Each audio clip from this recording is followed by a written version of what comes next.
Hello friends, આજે હું તમારી સાથે શેર કરીશ કુકરમાં હાંડવો કેવી રીતે બનાવવો એ જોઈશું.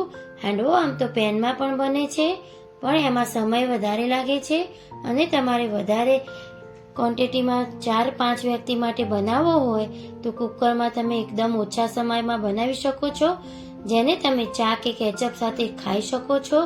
તો હાંડવો ખાવામાં એકદમ ટેસ્ટી લાગે છે. તો ચલો બનાવીએ. સૌથી પહેલા આપણે એક બાઉલમાં આપણે 500 ગ્રામ જેટલો હાંડવાનો લોટ ઉમેરીશું. મેં હાંડવાના લોટને ઘરે પીસીને રાખ્યું છે. તમારે હાંડવાના લોટને બેટર માટે માપ સાથે પીસવું હોય તો કમેન્ટ કરજો. તમારા માટે હાંડવાનો લોટનો વિડીયો શેર કરીશ. હવે આપણે એની અંદર છાશ કે દહીં એડ કરીશું. તો આપણે જેટલો લોટ હોય એટલી છાશ લેવાની છે. હું છાશથી પલાળું છું. તમે અડધી છાશ અને અડધું પાણી ઉમેરી શકો છો. ખીરું એકદમ પતલું કે એકદમ જાડું ન હોવું જોઈએ.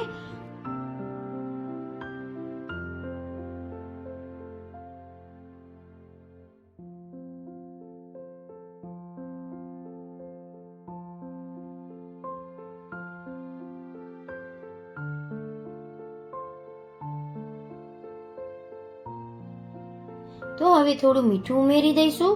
મીઠું ઉમેરવાથી લોટનું ફર્મેન્ટેશન છે એ જલ્દી આવશે, એટલે લોટને પલાળતી વખતે મીઠું જરૂરથી એડ કરવું. તો હવે આપણે ખીરાને ઢાંકી લઈશું. ખીરાને આપણે 7 થી 8 કલાક પલાળી રહીશું. તો હવે ખીરું પલળી ગયું છે.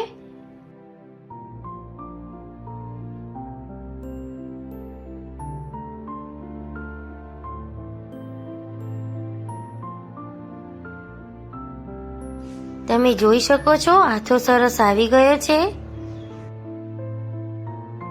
તો હવે ખીરું પલળી ગયું છે. તો હવે ખીરામાં અડધા કપ જેટલી દૂધી એડ કરીશું.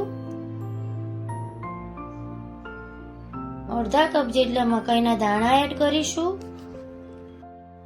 મકાઈના દાણાનો એકદમ ક્રન્ચી ટેસ્ટ આવે છે.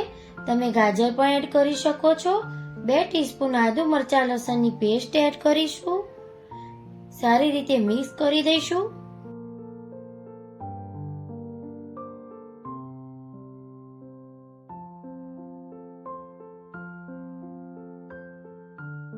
હવે આપણે મસાલા કરીશું. 1 ટીસ્પૂન હળદર પાવડર, 2 ટીસ્પૂન લાલ મરચું પાવડર,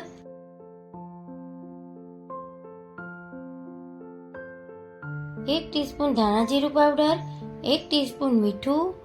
મીઠું આપણે ખીરું પલાળતી વખતે નાખ્યું છે એટલે ધ્યાનથી રાખીશું. 1 ટીસ્પૂન સફેદ તલ, 1 ટીસ્પૂન ખાંડ ઉમેરીશું. હવે સારી રીતે મિક્સ કરીશું.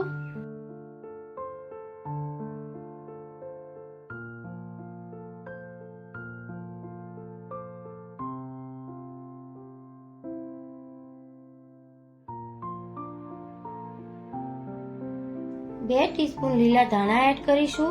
હવે સારી રીતે મિક્સ કરીશું. પાણી ઉમેરવાની જરૂર લાગે તો એડ કરી શકો છો. દૂધી નાખી છે એટલે પાણી છૂટશે, બહુ પતલું ના થઈ જાય એ ધ્યાન રાખવાનું.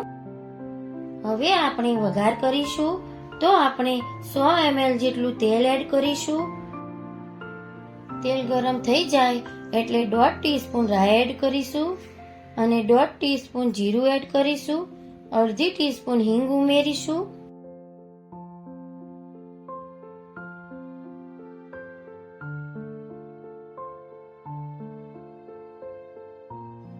અને 3 નંગ સૂકા મરચાં એડ કરીશું.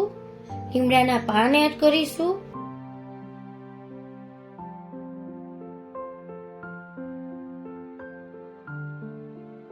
એક ટીસ્પૂન સફેદ તલ એડ કરીશું. હવે વઘાર થઈ ગયો છે તો ગેસની ફ્લેમ બંધ કરીશું. તો આપણે બેટરમાં વઘાર એડ કરીશું. થોડો વઘાર રહેવા દઈશું અને મિક્સ કરી લઈશું.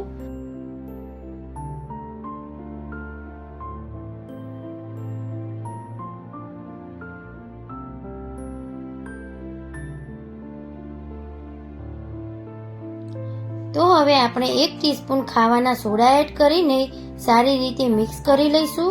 સોડા નાખ્યા પછી તરત જ બેટરને કુકરમાં ઉમેરી દઈશું.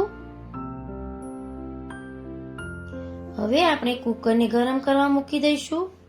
તો હાંડવાના કુકર સાથે જે પ્લેટ આવે છે આ રીતે હોલવાળી, એની અંદર રેતી આવે છે એ ભરી લઈશું. તો મેં ગેસ પર કુકર ગરમ કરવા મૂકી દીધું છે. મેં કુકરમાં તેલ ગ્રીસ કરી લીધું છે. હવે કુકરમાં બેટરને એડ કરી દઈશું. આ પ્રોસેસ તમારે ધ્યાનથી કરવાની છે, કારણ કે કુકરની વચ્ચે જે હોલ દેખાય છે ત્યાં બિલકુલ પણ ના પડવું જોઈએ. તો સાઈડમાંથી ખીરું એડ કરી દઈશું. બધું જ બેટર ઉમેર્યા પછી આપણે બાકીનો જે વઘાર વધેલો છે એ ઉમેરી દઈશું. હવે ઉપરથી આપણે થોડા સફેદ તલ અને લાલ મરચું સ્પ્રિંકલ કરી દઈશું, જેથી હાંડવો દેખાવમાં એકદમ સારો લાગે. અને હવે આપણે ઢાંકણ ઢાંકીને શરૂઆતમાં 10 મિનિટ મીડિયમ ફ્લેમ પર અને બાકીની 25 થી 30 મિનિટ લો ફ્લેમ પર એને બેક કરવાનો છે. અડધાથી પોણા કલાક પછી આપણે ઢાંકણ ખોલી લઈશું. તો હવે 45 મિનિટ જેવું થઈ ગયું છે. હવે આપણે ઢાંકણને ખોલી લઈશું.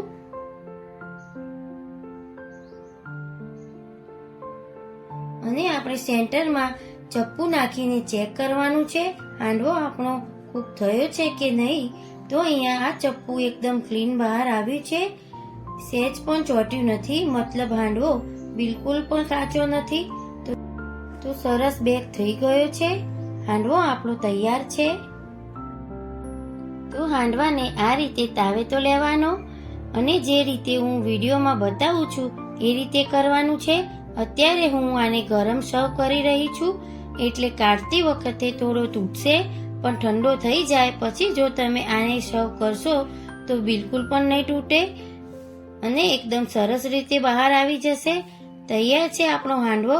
તો તમે હાંડવાને ચા કે કેચઅપ સાથે સર્વ કરી શકો છો. તો ફ્રેન્ડ્સ, તમે પણ આ રીતે હાંડવો ચોક્કસથી બનાવજો. જો તમને મારી આજની રેસીપી ગમી હોય તો લાઈક, શેર અને સબસ્ક્રાઇબ કરો. Thanks for watching video. Bye, take care, આવજો. જય શ્રી કૃષ્ણ.